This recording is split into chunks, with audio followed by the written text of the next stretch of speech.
ദൈവത്തെ ദർശിച്ചവരാണ് വിശുദ്ധർ. ആ വിശുദ്ധരോടൊപ്പം മാലാഖമാരുമായി സ്വർഗീയ ആനന്ദത്തിൽ ആയിരിക്കുന്ന ഞങ്ങളുടെ വാത്സല്യനിധിയായ അമ്മ ത്രേസ്യാളിൻ്റെയും പ്രിയ സഹോദരങ്ങളായ മണിദാസിൻ്റെയും ബ്രൈറ്റിൻ്റെയും പാവന സ്മരണയ്ക്ക് മുൻപിൽ ബ്രൈറ്റ് ഗ്രൂപ്പ് ഓഫ് അക്കാഡമീസ് പ്രാർത്ഥനാപൂർവം സമർപ്പിക്കുന്നു ഇന്നത്തെ വിശുദ്ധർ. അവതരണം അനിൽ കുഴിഞ്ഞകാല. ആശയം മുത്തയ്യൻ ആൻഡ് സെലിൻ പ്രിയ.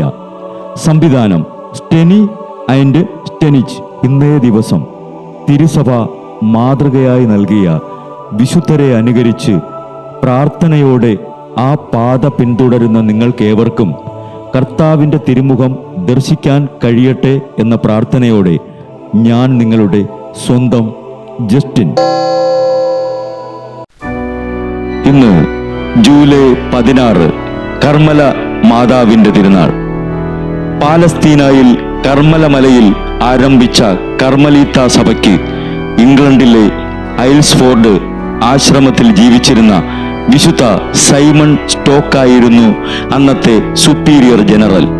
അദ്ദേഹം ഇങ്ങനെ പ്രാർത്ഥിച്ചു: കർമ്മലിലെ സുന്ദര കുസുമമേ, ഫല സമ്പൂർണമായ മുന്തിരി, സ്വർഗത്തിൻ്റെ അനാദൃശ്യവും നിർമ്മലവുമായ തേജസ്സേ, നിത്യ നിർമ്മല കന്യകയായിരുന്ന് ദൈവപുത്രനെ പ്രസവിച്ചവളെ, ഇന്നത്തെ ആവശ്യങ്ങളിൽ എന്നെ സഹായിക്കണമേ. സമുദ്രതാരമേ, എന്നെ സഹായിക്കണേ, രക്ഷിക്കണേ. അങ്ങൻ്റെ അമ്മയാണെന്ന് കാണിച്ചു തരണേ. 1251 ജൂലൈ 16 അർദ്ധരാത്രി പ്രാർത്ഥിച്ചു കൊണ്ടിരിക്കുമ്പോൾ സൈമൺ സ്റ്റോക്കിന് കർമ്മല മാതാവ് വാനവ ഗണങ്ങളുടെ അകമ്പടിയോടെ പ്രത്യക്ഷപ്പെട്ട് കർമ്മലോത്തരീയം നൽകിക്കൊണ്ട് പറഞ്ഞു: എൻ്റെ സാഹോദര്യത്തിൻ്റെ അടയാളവും രക്ഷയുടെ അച്ചാരവുമായ ഈ കർമ്മലോത്തരീയം സ്വീകരിക്കുക. ഈ ഉത്തരീയം ധരിച്ച് മരിക്കുന്നവർ നശിക്കുകയില്ല. 1322 സ്വർഗരാജ്ഞി 22-ാം യോഹന്നാൻ മാർപ്പാപ്പയ്ക്ക് കാണപ്പെട്ടു. മറ്റൊരു വാഗ്ദാനവും നൽകി: കൃപാവരങ്ങളുടെ രാജ്ഞിയായ ഞാൻ ശനിയാഴ്ച തോറും ശുദ്ധീകരണ സ്ഥലത്ത് ഇറങ്ങിച്ചെന്ന് ഉത്തരീയം ധരിച്ച് മരണമടഞ്ഞവരിൽ ചില വ്യവസ്ഥകൾ പാലിച്ചിട്ടുള്ളവരെ എല്ലാം മോചിപ്പിക്കും. ശനിയാഴ്ച വരത്തിൻ്റെ വ്യവസ്ഥകളാണിവ.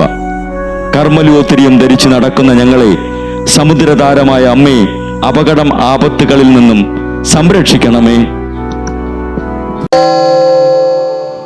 ബ്രൈറ്റ് കുടുംബത്തിൽ നിന്നും കർത്താവ് തൻ്റെ മുന്തിരിത്തോപ്പിലേക്ക് വിളിച്ച് പൗരോഹിത്യം നൽകി അനുഗ്രഹിച്ച റവറൻ ഫാദർ ബിൽ ബ്രൈറ്റും സന്യാസത്തിലേക്ക് വിളിച്ച് അനുഗ്രഹിച്ച് മണവാട്ടിയാക്കിയ സിസ്റ്റർ മരിയ ജോസും വിശുദ്ധരെ അനുകരിച്ച് ഇവിടെ ഈ ഭൂമിയിൽ ആത്മാക്കളെ നേടാനായി ഇരുൾ വീണ താഴ്വരയിലൂടെ നടക്കുമ്പോഴും പൈശാചിക ശക്തികൾ വിടാതെ പിന്തുടർന്ന് പീഡിപ്പിക്കുമ്പോഴും മരണം നിഴലായി കൂടെ നടക്കുമ്പോഴും ദിവ്യകാരുണ്യം എപ്പോഴും ആത്മാവിന് കരുത്തേകും പോലെ തിരുവചനമെന്നും പാതയിൽ വിളക്കായി ജ്വലിച്ച് ആ ജ്വാലയിൽ അനേകായിരം ആത്മാക്കളെ നേടിയെടുക്കാൻ സകല വിശുദ്ധരെ, മാലാഖമാരെ, ഇവർക്കു വേണ്ടി എപ്പോഴും കർത്താവിനോട് മാധ്യസ്ഥം വഹിച്ച് പ്രാർത്ഥിക്കണമേ.